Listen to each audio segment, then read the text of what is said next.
இந்த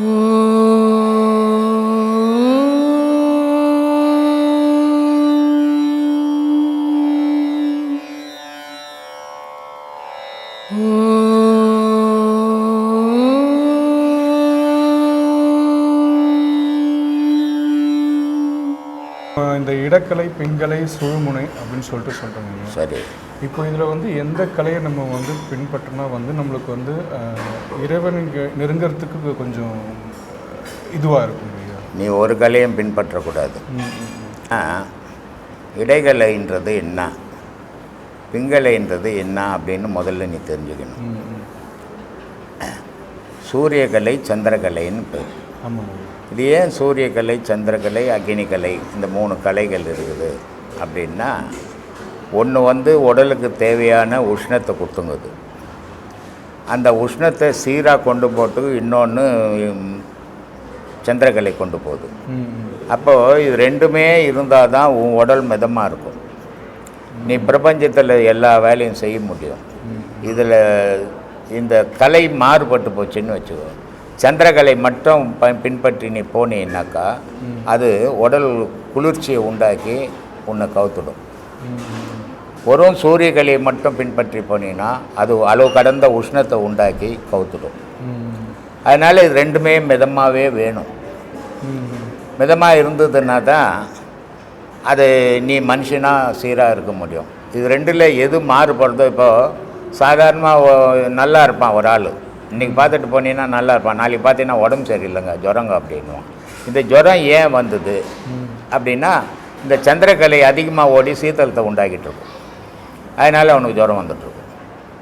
இல்லை நல்லா இருந்தாங்க நேற்றுலேருந்து ஒரே சீதுபேதிங்க அப்படின்வான். இது சந்திரகலை அடங்கி சூரியகலை அதிகமாக ஓடி சூட்டை உருவாக்கி சீதுபேதி ஆக்கிட்டு இருக்கும். அப்போது இந்த 2 கலையும் இயற்கையிலேயே மனிதனுக்கு சீராக போயின்னுக்குது. யாரும் செய்கிறது கிடையாது. அதை யாரும் மூச்சை வலிச்சா விட்டுன்னுக்குறீங்க, இயற்கையில் நடந்துக்குது. இறைவன் இயற்கையிலேயே உங்களுக்குன்னு ஒரு மூச்சை கொடுத்து அதை உபயோகப்படுத்தின்னு இருக்கிறோம் உலகத்தில். அது உபயோகப்படுற வரைக்கும் தான் நம்ம இருப்போம். அது இல்லைன்னா நம்ம இருக்க மாட்டோம்.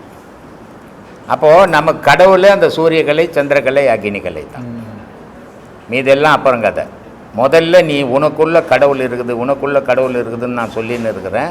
அது என்னன்னா இந்த சூரியகலை சந்திரகலை அக்னிகலை இந்த 3 கலைகள்.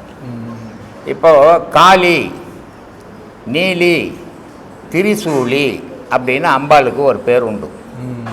இந்த காளின்னா என்ன, நீலின்னா என்ன, திரிசூலின்னா என்ன, கருமாரின்னா என்ன அப்படின்னு நீங்கள் முதல்ல தெரிஞ்சுக்கணும். கருமாரின்னா இது கருப்பு விதமான கடவுள் அப்படின்னு நிறைய பேர் நினச்சிங்கிறாங்க. அது இல்லை, கருவை மாற்றக்கூடியது. அது ஒரு பெண்ணுக்கிட்ட ஒரு கருவை உண்டாக்கும், ஒரு கழுதையில் ஒரு கருவை உண்டாக்கும், ஒரு குதிரையில் ஒரு கருவை உண்டாக்கும், ஒரு யானையில் ஒரு கருவை உண்டாக்கும். இந்த கருன்ற உயிரின்ற ஒரு கருவை உண்டாக்கக்கூடியது அம்பாள். அதனால் அது கரு மாறி. இவன் கரு மாறினா இவன் கருப்புன்னு நினச்சினா, கருப்பு இல்லை, கருவை மாற்றக்கூடிய ஆற்றல் அதுக்கு தான் உண்டு. அது ஜீவன் பேர். அது அப்போது காளின்னா இது பொருள். திரிசூலி அப்படின்னா 3 நாடிகள், அதான் திரிசூலம். உன் முதுகு தண்டை சுற்றி 3 நாடி போகுது. இடைகலை பிங்கலை சுழுமுனை இந்த 3 நாடி பயணம் பண்ணுது. அந்த 3 நாடி சீராக போகிற வரைக்கும் தான் உன்னுடைய ஏக்கமெல்லாம். இப்போது ஒரு ஆணும் பெண்ணும் புணர்வு பண்ணுறாங்க. அது சூரியகலையில் மூச்சு ஓடும்போது புணர்வு பண்ணால் ஆண் குழந்தையாக பிறக்கும்.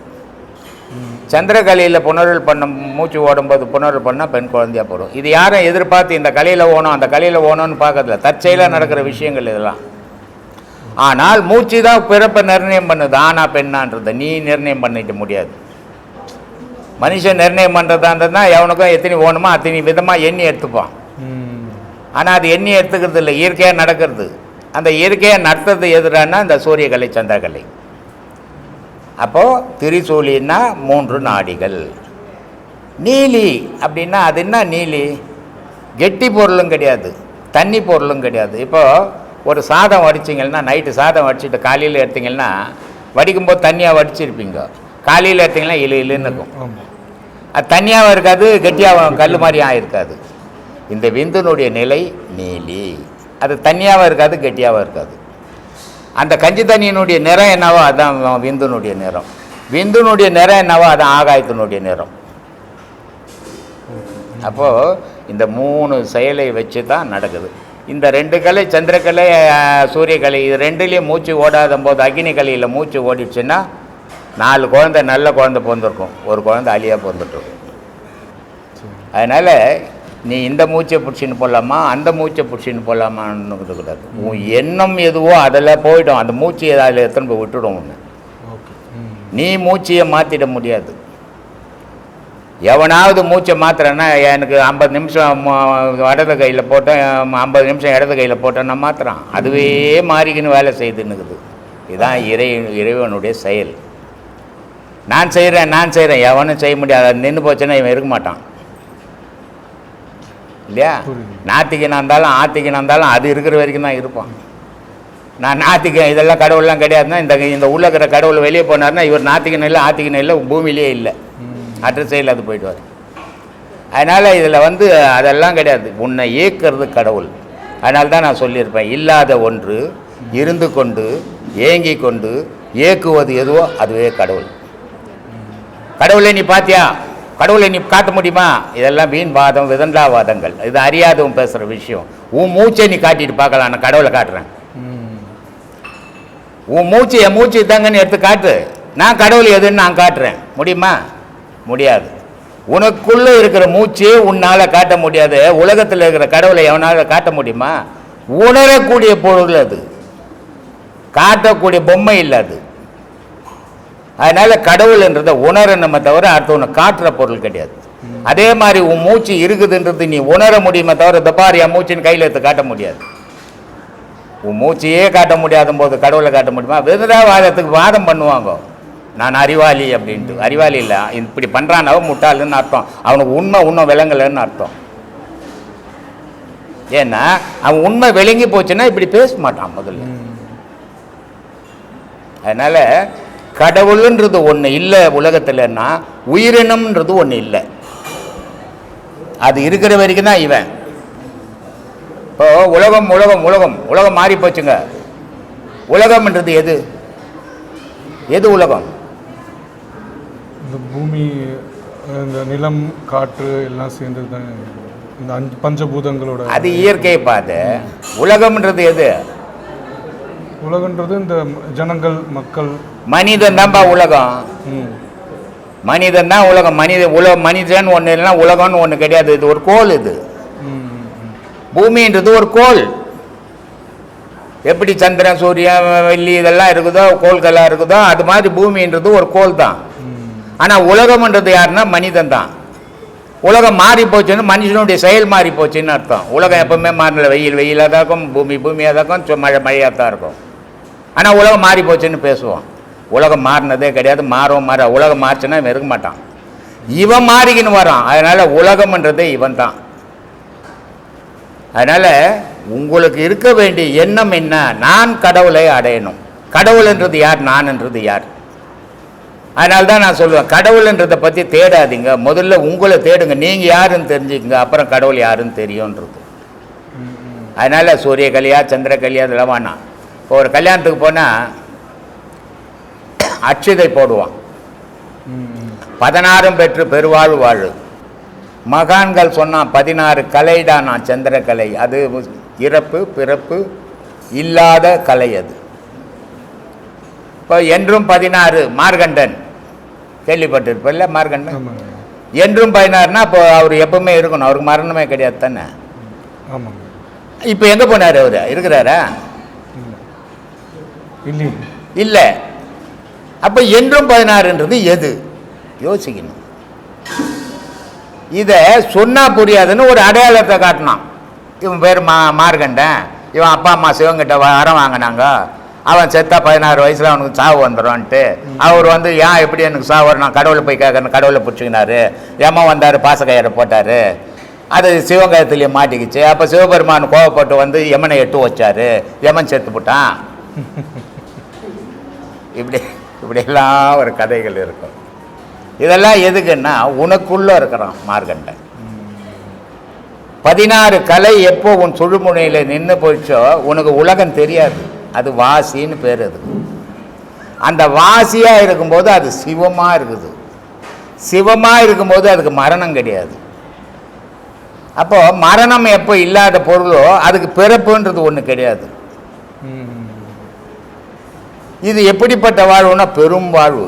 இதை தான் வள்ளலார் சொன்னார், மருந்தோ மருந்து நல் மருந்து நம்முள்ளே இருக்கும் பெருமருந்து, இறப்பு பிறப்பு தவிர்க்கும் பெருமருந்து கையிலை மருந்துன்னாரு. ஆகாயத்திலேருந்து வந்த மருந்து பார்த்து அந்த மருந்து எப்பவுமே செத்ததே கிடையாது அப்படின்னு விந்துவை சொல்கிறார். இது 16 கலையில் நின்று போச்சுன்னா அங்கே மரணம்ன்றதே கிடையாது, அது பெருவாழ்வு. அதை தான் சொல்லி வாழ்த்துறோம். இவனுக்கு அது தெரியாது, என்ன பண்ணுறான், 16 புள்ள பெற்றுங்க, 16 செல்வம். ஜனாதிபதிக்கே 16 செல்வம் கிடையாது. ஆடு மேய்ப்பாரா போய், மாடு மேய்ப்பாரா, இல்லை அவர் வீட்டில் கோழி வச்சுக்கிறாரா? எப்படி 16 செல்வம் எது எண்ணி சொல்கிறான்னு சொல்ல மாட்டேன்றான். நானும் எத்தனையோ பேர் கேட்டு பார்த்துட்டேன். இதுதான் 16 செல்வங்கள். இந்த 16 செல்வத்தில் மரணம் இல்லை, பிறப்பு இல்லை, இறப்பு இல்லை. இதுதான் 16 பெற்று பெருவாழ் வாழணும்னா அந்த கலையை நீ கை கொள்ளணும்னு எல்லாரும் ஆசீர்வாதம் பண்ணுறோம். இதெல்லாம் புரியணும் நமக்கு. புரியாத நான் ஆன்மீகவாதி, நான் கடவுளை தேடுறேங்கன்னா, நான் எல்லாருக்கும் சொல்கிற விஷயம் என்ன, நீ யார், உன்னை நான் யார் யார் யார் யாருன்னு தேடு. ஒரு நாளைக்கு நீ யாருன்னு தெரியும், அப்போ கடவுள் யாருன்னு தெரியும். உன்னையே உனக்கு யாருன்னு தெரியாத, கையா காலா உடம்பா தலையா மூக்கா வாயா தெரியாத நான் தாங்கன்னு மாற தட்டி கிடக்குறீங்க. அதனால் உங்களை தேடுங்க, உண்மை விளங்கிடும். இப்போ இந்த பொருள் இல்லாதவருக்கு இவ்வுலகம் இல்லை, அருள் இல்லாதவருக்கு அவ்வுலகில். ஆமாம். அதோடைய இங்கே நான் ஏற்கனவே சில விஷயங்களில் சொல்லியிருக்கிறேன். பொருள் என்ற திருவள்ளுவனுடைய குரல் அது. பொருள் இல்லாதவருக்கு இவ்வுலகு இல்லை, அருள் இல்லாதவருக்கு அவ்வுலகு இல்லை. இதில் சில நிறைய பேர் நாத்திக்கிறங்க, அவர் கடவுள் பற்றி பேசிக்கிறாரு வள்ளுவர், அதை ஒத்துக்க மாட்டாங்க. அவர் சொல்கிறாரு இன்னொரு உலகம்னு ஒன்று இருக்குதான்னு வள்ளுவர் சொல்கிறாரு அவர் பாடல்ல. ஆனால் அதை ஏற்றுக்க மாட்டாங்க. ஆனால் அவ்வளோ பெரிய மகான் சொல்கிறாரு, இங்கே ஓணும்னா பொருள் ஓணும், அங்கே ஓணும்னா அருள் ஓணும். இப்போ பொருள் ஓணும் அருள் ஓணும் ரெண்டு விஷயம். அது என்ன பொருள் ஓணும் இங்கே, அங்கே என்ன அருள் ஓணும் இல்லையா? இங்கே நீ ஆம்பளை அப்படின்னா விந்து வெளியேறணும், இது பொருள். இது இல்லைன்னா நீங்கள் வாழவே முடியாது. அதே நேரத்தில் கடவுளினுடைய அருள் இல்லாதவனுக்கு அங்கே இடமே கிடையாது. அதனால் சொல்கிறார், உலகத்தில் பொருள் இல்லாதவருக்கு இவ்வுலகில்லை, அருள் இல்லாதவருக்கு அவ்வுலகில்லை. இது ஒரு விதம். அவர் சொன்ன கேள்வி பதிலில் இது ஒரு விதம். இன்னொரு விதம், இங்கே பணம் வேணும், இந்த உலகத்தில் நீ வாழணும்னா உனக்கு பணம் வேணும், பொருள் வேணும், அப்போ தான் நீ இங்கே வாழ முடியும். இல்லைன்னா நீ செத்து போயிடுவ, வாழ்க்கை நடத்த முடியாது. அதே நேரத்தில் இது மட்டும்தான் முடிவானா இல்லை, இதுக்கப்புறம் நீ இதுக்கு அடுத்த வாழ்க்கை நீ இறைவனாண்ட போகணும், அதுக்கு அருள் தேடணும். அப்போ அந்த அருளை எப்படி தேடணும்னா அந்த பொருள் தேடிக்கினே அருளையும் தேடணுன்றார். அருள் இல்லைன்னா நீ அந்த உலகத்துக்கு போக முடியாது. அதனால் அருள், இறைவனுடைய அருளையும் தேடு. அப்போ ரெண்டு வழியும் நீ தெரிஞ்சுக்கணும். இந்த உலகத்தில் வாழற வழி எப்படி, இறைவனை தேடுற வழி எப்படி, ரெண்டையும் தெரிஞ்சுக்கணும். நீ அந்த ரெண்டையும் தான் இங்கே சொல்லி கொடுத்துன்னுக்கிறேன். உபதேசம் கொடுத்துட்டேன், நீ காட்டுக்கு போ, உபதேசம் கொடுத்தேன், ஊட்ட விட்டு ஓடி போடு அப்படின்னு சொன்னதே கிடையாது. வீட்டுக்குள்ளேயே இருந்து சாதிங்க, அதான் சாதனை. ஓடி போகிறது சாதனை இல்லை, பயம் அது பேர் அப்படின்னு சொல்லிக்கிறேன். அதனால் ஞானம்ன்றது இல்லறத்தில் இருந்துக்கினே தேடணும். இல்லற நடத்த முடியாது. இப்போ உன் பொண்டாட்டி புள்ளுக்குட்டி நான் கல்யாணம் பண்ணிக்கணுங்க, எனக்கு இப்போ ஞானம் கிடச்சி வச்சுங்க, பொண்டாட்டி புள்ளுக்குட்டிலாம் வானான்னா அது நியாயமா, அது பெரும்பாவம் ஆகிடாதா? அப்புறம் நீ எங்கே ஞானத்துக்கு போகிறது? இன்னொரு ஜீவனை தவிக்க விட்டு போகிறதா ஞானம்? அது இல்லை ஞானம். அதனால் அவர் சொல்கிறாரு, இந்த உலகத்தில் நீ வாழணுன்னா துட்டு ஓனனைனா துட்டு சம்பாதிக்க கற்றுக்கோ, அப்போ தான் இந்த உலக வாழ்வு வாழ முடியும். சரி, இங்கே வாழ்ந்தா மட்டும் போதாதா? இது முடிவு இல்லை, மேலே முடிவு இருக்குது. அப்போ அங்கே அருள் ஓணும், அதில் நல்ல குருக்கிட்ட போய் அருள் எப்படி அடையணுன்றதை கேட்டு தெரிஞ்சுக்கோன்னு சொல்லிட்டார் சார். ஆத்மத்து நின்றதனை பாவி அறிந்து மனம் பற்றி நிற்பது எக்காலம். என் உயிரும் என் ஆன்மாவும் என்ன சொல்கிறார் பாருங்க அங்கே, ஆவியும் காயமும் போல். ஆவின்னா உயிர், காயம்னா உடல். ஆத்மாவோட என்னைக்கு இணைய போகுது? நான் சொன்னேன்ல, ஞானிகள் இறந்த உடலை விட்டதில்லைன்னு, அதை சொல்கிறாரு இவருங்க. ஆவியும் காயமும் போல் ஆத்மத்து நின்றதனை பாவி அறிந்து மனம் பற்றி நிற்பது எக்காலம். நான் இந்த உடலும் உயிரும் எப்படி ஒட்டி போய் தெரியுதோ அது மாதிரி என் எண்ணமும் செயலும் ஆத்மாவோடு ஒட்டி இருக்கக்கூடாதா? அந்த காலம் எப்போ வரும் அப்படின்னு வருந்துறான் அந்த ஆள். யார் இவன்? யார் தெரியுமா? நம்மளை மாதிரி பிச்சைக்காரன் இல்லை. ஆனால் நம்ம பிச்சைக்காரன் வந்து கூட ஊரில் என்ன மாதிரி பணக்காரனே இல்லை, நான் செய்து யாரும் செய்ய முடியாதுன்னு நின்றுக்கிறோம், ஏமாற்றின்னுக்குறோம் ஊரை. அவன் ஒரு நாட்டினுடைய ராஜா. மத்திய பிரதேசத்தில் உஜினி நாட்டினுடைய மன்னன் பத்திரகிரி. அவ்வளோ பெரிய மண்ணை அந்த நாட்டையே தூக்கி போட்டுட்டு பட்டினத்தார் கூட சீடனாக வந்துட்டார். திருவிடைமருதூரில் மோட்சம் பண்ணிச்சார். அப்படிப்பட்ட ஞானி சொல்கிறாரு, ஆன்மாவோடு இந்த உடலும் உயிரும் ஒட்டிக்கிற மாதிரி நானும் ஆன்மாவும் ஒட்டி இருக்கக்கூடாதா? அது பிரிஞ்சிடறேன்னே அப்படின்னு வருத்தப்படுறாரு. ஆனால் நம்ம பிரிஞ்சாதானே உலக செயல் செய்யப்படுவோம், நம்ம சேர்ந்துடக்கூடாதுன்னு கஷ்டப்பட்டுங்கிறோம். அவன் சேர்லேன்னு கஷ்டப்பட்டான். அவன் ஞானியாக நம்ம ஞானியாக பாரு. அப்படி இருக்குது சாமி. எங்கும் பரவடிவாய் என்ன வடிவு நின் வடிவமாய் கங்குல் பகல் இன்றி உன்னை கண்டிருப்பது எக்காலம். கண்டில் கங்குல் பகல்னா தெரியுமா? கங்குல்னா இருட்டு சாமி. கங்குல்னா இருட்டு, பகல். கங்குல் பகல், இருட்டும் வெளிச்சமும் இல்லாத இடத்துல என் இறைவன் இருக்கிறான். நான் அங்கே போகிறது எந்த காலம்? இரவு பகல் அற்ற இடம். இந்த இரவு பகல் அற்ற இடத்த அவங்க என்ன சொன்னாங்க? கங்குல் பகல் அப்படின்ட்டாங்க. அந்த மாதிரி இருக்குது சாமி. இன்னொரு இடத்துல சொல்கிறார் இந்த அறிவை பற்றி பாருங்கள். சத்தம் பிறந்த இடம் தான் மாயமாய் நின்ற இடம், சித்தம் பிறந்த இடம் தேர்ந்தறிவது எக்காலம். எனக்கு எங்கேருந்து சத்தம் வருது? என் அறிவு எங்கேருந்து பிறந்தது? நான் இதை ஆராய்ஞ்சு தெரிஞ்சுக்கிறது எந்த காலம்? அதோடு ஒன்றி வாழறது எந்த காலம்? அப்போது இதெல்லாம் எப்போ வரும்னா, கடவுள் வழிபாட்டில் போகும்போது தான் இவன் முன்னை பற்றி நீ ஆராய்வேன். பக்தி உலக விஷயத்தில் போகும்போது இதை பற்றிலாம் நீ ஆராய முடியாது. வெளி விஷயத்தையே வெளி தோற்றத்தையே பார்த்து ஏமாந்து போய் வாழ்ந்துடுவோம். ஆனால் உன்னை பார்த்து வாழும்போது தான் நீ உஷாராக வாழறன்னு அர்த்தம். இது பிரம்மத்தை அறியத்துக்கு இதெல்லாம் வழி. ஆமாம், பண்ணலைன்னா அது அறியவே முடியாது. நீ எவ்வளோ பக்தி பண்ணினாலும் எத்தனை சாமி கும்பிட்டாலும் ஒன்றும் சாமி கும்பிட்றது போகிறது வர்றதெல்லாம் ஒரு மன நிறைவு. சாமிக்கு காது இருக்குதா சொல்லு, கண் இருக்குதா? ஒன்று கண் இருந்தால் நீ எப்படியாப்பட்ட நிலைய இருக்கிறேன்றது அது பார்த்தாவது என்ன கொடுக்கும். ஒன்று காது இருந்தால் நீ சொன்னதையாவது கேட்டு என்ன செய்யும். ரெண்டும் இல்லாத பொருள். அது ஒரு உருவம். உள்ளே இருக்கிற பொருளை அது வெளியே அடையாளமாக வச்சுக்கிறாங்க. எல்லாராலையும் உள்ளே ஆராய முடியாது, இது ஆராய முடியாதும் வெளியே பார்த்துட்டு போட்டோம் அப்படின்றதுக்காக அந்த உருவங்களை வச்சுக்கிறத தவிர அது வச்சதும் தவறு இல்லை, நம்ம தேடுறதும் தவறு இல்லை. நினைவு பொருள், நினைவு தான் காரணம். எல்லாத்துக்கும் அடிப்படை பேஸ் நினைவு தான். அந்த நினைவை உன் உள்பக்கமாக திருப்பிக்கினா நீ இறைவன் அடையலாம், வெளிப்பக்கமாக தெரியும்னா வழிபாடு பண்ணத்தலாம். அவ்வளோதான் வித்தியாசம். உன்னை தேடுறது தான் உனக்கு நல்லது. இப்போது உன் பிள்ளை இருக்கிறான், அவனுக்கு உன்னை தேடுறான்னு தெரியாது. அப்போ உன் பிள்ளைக்கு ஒரு அடையாளம் வேணும். டேய் கோயில்கிட்ட போகணும், இது சாமிடாது, நம்மளோட சக்தி வாய்ந்தது, நம்மளை வாழ வைக்கிறது இதுதான் அப்படின்னு சொல்லும் போது தான் அவன் மனத்துக்குள்ளே அந்த எண்ணம் உருவாகுது. ஓ, கடவுள்னு ஒன்று இருக்குது, அது நம்மளை விட உயர்ந்ததாக இருக்குது அப்படின்ட்டு. ஆனால் அந்த கல்லையே கடைசி வரைக்கும் எதுவுமே காட்டின்னு இருக்கக்கூடாது. அதை காலப்போக்கில் மாற்றிட்டணும். அப்போ முதல்ல நீ மாறினா தானே அது மாறும். நீ மாறாத அதுக்கிட்ட போய் ஓ உன்னை பாரியா முதல்ல உன்னை தித்திக்க அப்புறம் நான் பார்க்குறேன்னுமா. அதனால் முதல்ல நீ வழிகாட்டியாக அமையணும்.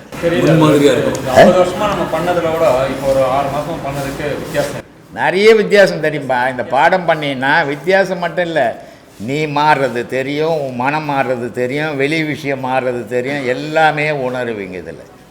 இது நிஜம், அது கற்பனை. ஆமாம், இது அப்படிப்பட்ட வழி. ஆனால் பாடம் பண்ணணும், பண்ணால்தான் மாறும். பண்ணாமல் உபதேசம் வாங்கிறதால கடவுளே வந்து உபதேசம் கொடுத்தா விட மாற முடியாது. அதனால் பண்ணணும். இதை சொல்கிறான் அங்கே சொன்னால் 3 அறிவு. என்றன் அறிவை அறிவால் ஆராய்ந்து அறிவோடு ஒன்றி இருப்பது எக்காலம். இங்கே எத்தனை அறிவை சொல்கிறான் பாரு. அறிவை அறிவால் அறிந்தே அறியும் அறிவுதனில் எத்தனை அறிவு போடுறான் பாரு. 50 அறிவு போடுறாங்க. அறிவை அறிவால் ஆராய்ந்த. அறிவை அறிவாளியே ஆராயணும். அறிவை அறிவாளியே ஆராய்ந்து அறியும் அறிவுதனில். அதில் ஆராய்ஞ்சி தெரிஞ்சுக்கின அறிவு.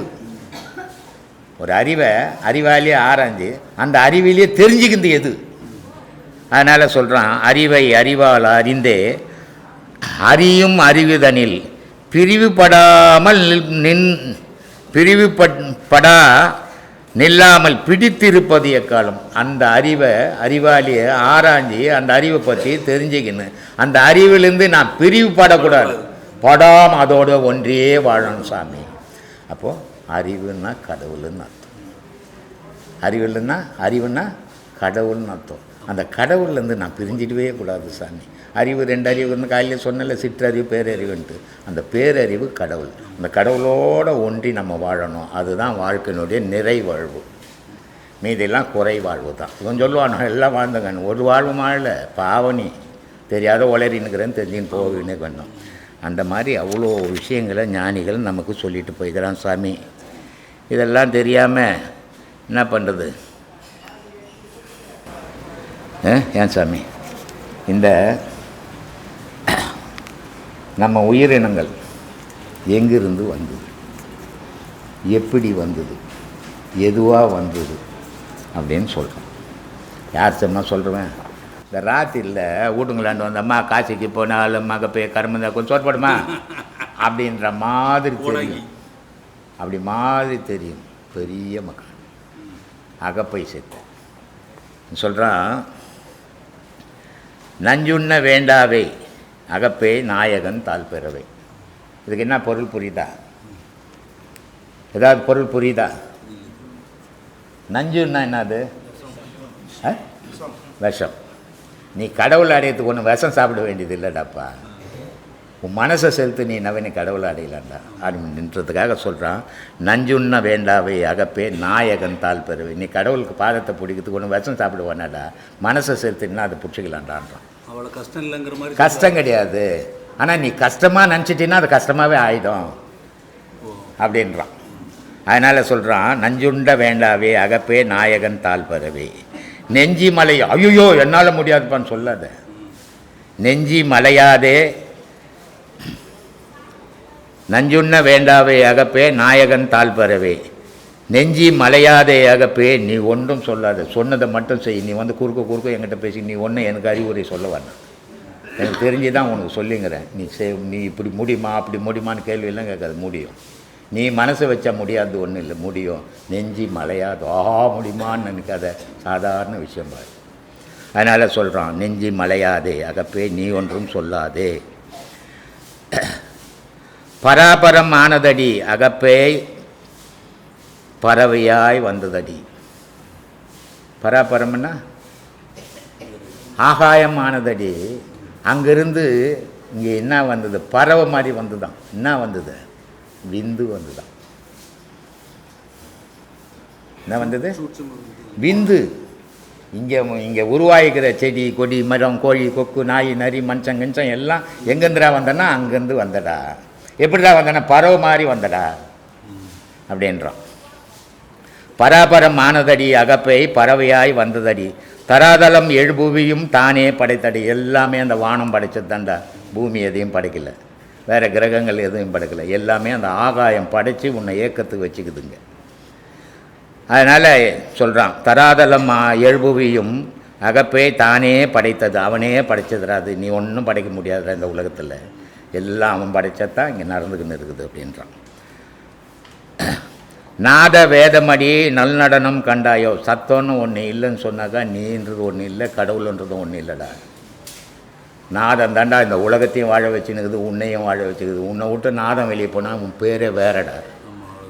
நாதன்றது ஒன்று இல்லைன்னா உலகத்தில் உலகம்ன்றது இல்லைடா அப்படின்னு. அதனால் சொல்கிறா, நாத வேதமடி நல்நடனம் கண்டாயோ. அது நடனம் ஆடிங்குது உலகத்தில், ஆனால் உன்னால் பார்க்க முடியல. அது இல்லைன்னா நம்ம உலகமும் இல்லை, நம்மளும் இல்லைடான்னுட்டான். பாதம் சக்தியடி பரவிந்து நாதமடி. பாதம் சக்தியடி பரவிந்து நாதமடி. நான் ஏற்கனவே சொல்லிக்கிறேன், விந்து 2 விந்தாக இருக்குது. சூட்சம விந்து இருக்குது, ஸ்தூல விந்து இருக்குது. சூட்சம விந்துன்றது இப்போ அவர்கிட்ட கூட கேட்டேன் நான், நீ பார்த்துக்கிறியாப்பான்னு. பார்க்கல, என்ன அது ரகசிய சூட்சமன்னா என்னான்னு கேட்டார். ரகசியம்னு சொன்னவருக்கு. அப்போது 2 விதமான விந்து இருக்குது நமக்குள்ளே. அதில் ஒரு விதமான விந்தை எல்லாரும் பார்க்க, ஆண் பெண்ணு எல்லாரும் பார்ப்பாங்க. ஆனால் சூட்சம விந்தை யாரும் பார்க்க முடியாது. சூட்சம விந்து இல்லைன்னா ஸ்தூல விந்துக்கு வேலை இல்லை, ஒரு கருத்தரிக்கவே தெரிக்காது. அதுதான் அது எப்படி இருக்குதுன்னாக்கா, இந்த நீர்க்குமிழி இருக்குதுல்ல, தண்ணியிலேருந்து மழை பெஞ்சதுன்னா ஒரு பபிள்ஸ் வருது. அந்த பபுள்ஸு மேலுக்கு பபுள்ஸ், அது உள்ளே என்ன இருக்குது, ஏர் இருக்குது. அந்த ஏர் வெளியேறுச்சுன்னா அந்த பபுள்ஸ் உடஞ்சிடும். அதே மாதிரி ஆணும் பெண்ணும் புணர்வு பண்ணும்போது இந்த சூட்சம விந்து இறங்கி இந்த ஸ்தூல விந்து அந்த பபுள்ஸ் மாதிரி எத்தும்போது எத்தும்போது யோனியில் போடுது. அப்போ இந்த பபுள்ஸ் ஓடியது, சூட்சம விந்து உழுந்த உடனே கரு உருவாகுது. இதுதான் உருவாகி வெளியே வர்றதுக்கு அடிப்படை பேஸே இது தான். அதனால் சொல்கிறான், பாதம் சக்தியடி பரவிந்து நாதமடி. பாதம்னா கிழகிற விந்து சக்திடா, மேலகிற விந்து சிவன்டா. ஸ்தூல விந்துன்றது சக்தி, சூட்சம விந்துன்றது சிவம். இது ரெண்டும் சேர்ந்து தான்டா உலக வாழ்வு. ஒரு பல்பு இருக்குது, ஒரு 1000 வாட்ஸ் வருதுன்னு லைட் பல்பு போட்டோம்னா எரியாது, கூட நியூட்ரல் சேர்ந்தால் தான் எரியும். அப்போ உலக உற்பத்தி ஆகுனா ஆணும் பெண்ணும் இணைஞ்சிருந்தால் தான் உலக உற்பத்தி. ஆணும் பெண்ணும் இணைஞ்சிருந்தாலும் விந்துவும் அப்படின்ட்டான். 5 பெருபூதம் அகப்பே அதனிடம் ஆணுதடி. 5 பூதம், பஞ்சபூதங்கள், நீர் நெருப்பு காற்று ஆகாயன்றமே, இத்தனையும் எதுக்கிட்ட ஆச்சுன்னா அந்த நாத விந்துக்கிட்ட தாண்டா ஆச்சு. சூட்சம விந்துலேருந்து தான் இதுவும் உருவாச்சு. இதனால தான் உலக செழிக்கிறதும் உலக வறுமையாக்கிறதும் அதுதான் அதனுடைய செயல்தான் அப்படின்றதுக்கு சொல்கிறான். 5 பெரும்பூதம் அதனிடம் ஆனதடி அகப்பே 4 பாதமடி நன்னெறி கண்டாயோ மூல மனத்தாலே முக்தி அல்லவடி. வெளியே நீ பேசிக்கின்னு கடவுளை தேடிக்கின்னா ஒருபோதும் நீ முக்தி அடைய முடியாது. உனக்குள்ள மூலத்தில் நீ பூந்தினா தான் கடவுளை அடைய முடியும், உனக்கு முக்தி கிடைக்கும். இல்லைன்னா இந்த முக்தின்னு ரோடெல்லாம் பேசிக்கின்னு தான் போகலாம், நிஜத்தில் கிடைக்காது அப்படின்ட்டான். வக்கதி 5 அடியோ அகப்பே வந்த வகை கேளாயோ ஒக்கம் ஆனதடி உண்மையது சொல்லவடி. 5 பஞ்சபூதமும் ஒன்று சேர்ந்ததான் இந்த உடல்.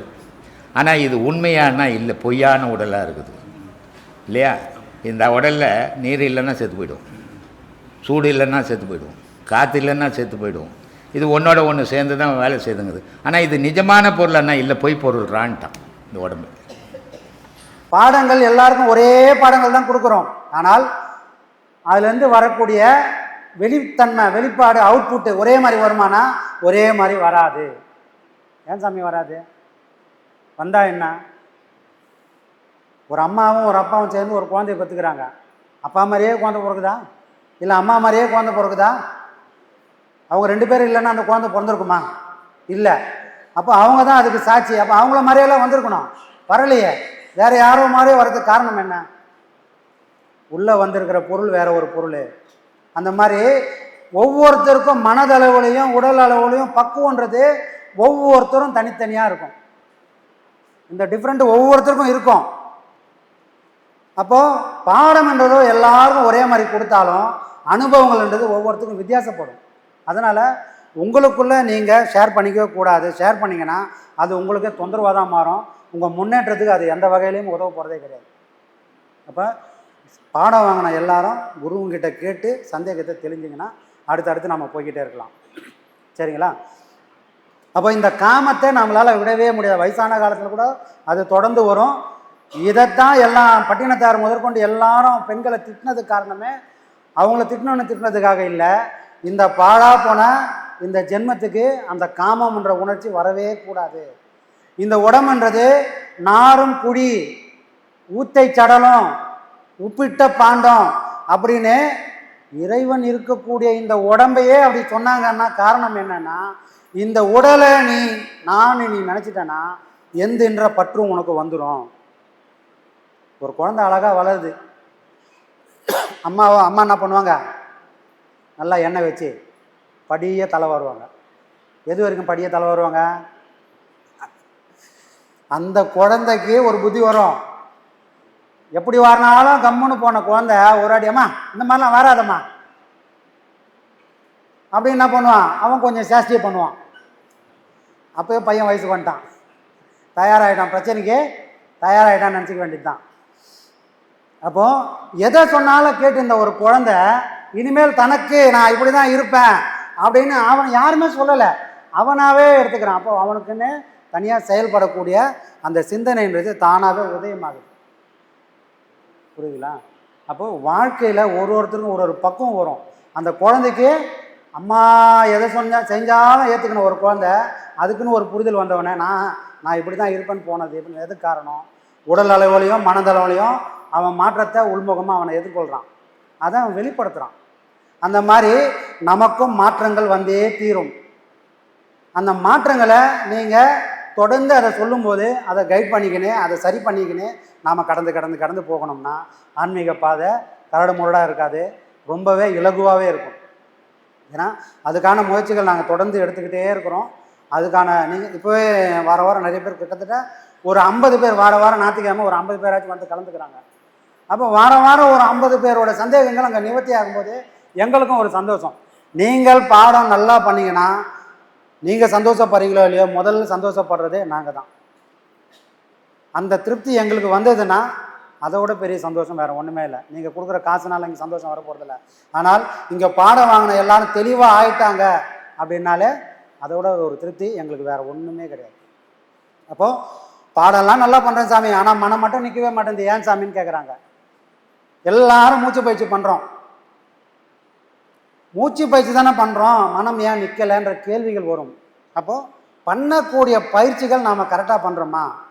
ஏற்றி இறக்கி இருகாலும் பூரிக்கும் காற்றை பிடிக்கும் கணக்கறிவாளருக்கு. ஒரு காலத்தில் அந்த கணக்குன்னா என்னன்னு தெரியாமல் இருந்தோம். அது பாடுன்னு வந்தது, அது பாடுன்னு போச்சு, நாம் அதை பண்ண ஓட்டவே இல்லை. அப்போது இந்த பாடங்கள் வாங்கி இந்த பாடங்களை இப்படி தான் பண்ணணும்னு முறையாக கற்றுக்கின்னு நாம் பண்ணும்போது அந்த பாடத்தை எப்படி ஒன்றா ஓட்டலான்றது போய் இப்படி தான் ஓட்டணுன்ற கணக்குக்குள்ளே நாம் வரோம். ஆனால் அந்த கணக்காவது நம்ம சரியாக பண்ணுறோமான்னு தெரிஞ்சிச்சுன்னா மனம்ன்றது சஞ்சலமே வராது. அப்போ ஏற்றி இறக்கு இருகாலும் பூரிக்கும் காற்றை பிடிக்கும் கணக்கு நமக்கு தெரியணும். அது யார்கிட்ட கேட்டு தெரிஞ்சுக்கணும்? சாமி உள்ளுக்குள்ளே தான் நல்லா ஓடுறேன், ஆனால் மனம் வந்து தடுமாறுதேன்னு கேட்டிங்கன்னா நீங்கள் பண்ணுற மூச்சு பயிற்சி சரியில்லை, அதை சரி பண்ணி ஆகணும்னு உங்கள் மனம்ன்றது காட்டி கொடுக்குது. அப்போ இந்த மாதிரி தடுமாற்றங்கள் உங்களுக்கு வந்ததுன்னா பயிற்சி பண்ணாலும் உங்கள் மனம் அடங்கலைன்னா தயவு செஞ்சு ஒரு நாள் ஞாயிற்றுக்கிழமை வாங்க, அதை சரி பண்ணி அந்த கணக்கு என்னன்றது உங்களுக்கு தெரியப்படுத்திட்டா மனம்ன்றது தடுமாறாமல் இருக்கும். ஞானம்ன்றதே மனசை எனக்குள்ளே வச்சுக்கிறது தான் ஞானம். ஞானம்ன்றதே எட்டா கனி இல்லை. ஞானம்ன்றது யாரோ ஒரு சிலருக்கு மட்டும்தான் கிடைக்குன்றது இல்லை. இந்த உலகத்தில் பிறந்த எல்லா மனுஷனுக்கும் அது கண்டிப்பாக கிடைக்கும். ஆனால் முயற்சியும் வைராகியம் மட்டும் அவங்களுக்கு வேணும்.